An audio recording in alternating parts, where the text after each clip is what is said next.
I feel like everybody knows an addict, has an addict in their family, and if they can just relate to how they would feel if that person was taken from them, regardless of what people choose in their lives, you still love them and you still want the best for them. And we still wanted the best for her, and there's no possibility of that now.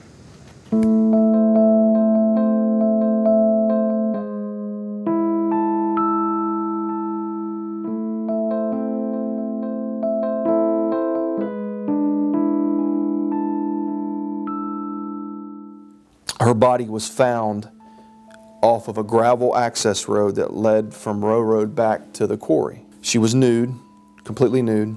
She was laying on her back. Somebody tried to set her on fire. She graduated high school. She had what appeared to be, at one point, a very stable life. Had the 2 kids, both with the same dad, guy she was married to.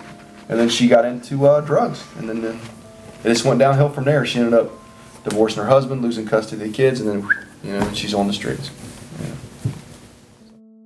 She used to take us to the beach, and we loved to go to the beach with our mom, and she was so much fun. She would play music on the boombox the whole day while we were there and dance around, and I remember being little and she would put her makeup on, and I just loved to watch her.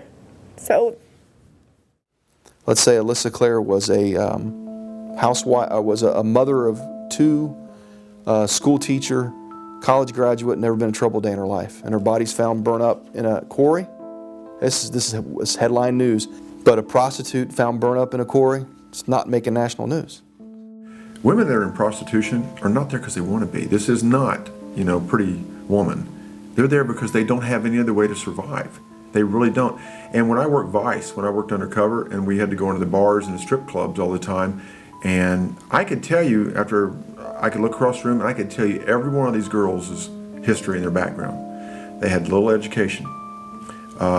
They were probably victimized when they were very young, sexually. They had no support as far as family members, maybe a mom, or maybe grandma. So they had all these issues going on, and the only thing that they had is maybe they had some decent looks. And no matter how much you tell me that my mom was this, she wasn't to me. And I don't know that I've completely dealt with the whole thing anyways. I don't know that you ever can just deal with that. I know who my mom was to me, and that's all. And that's all that I have to just block out all the ugly. So I don't want that guy walking around out there thinking, I got away with this, because, for us, we want to do everything in our power to not have anybody ever get away with doing something like this to somebody. And regardless of what her lifestyle was, nobody deserves to meet their end, and especially in this fashion. This is a terrible way for a person to die.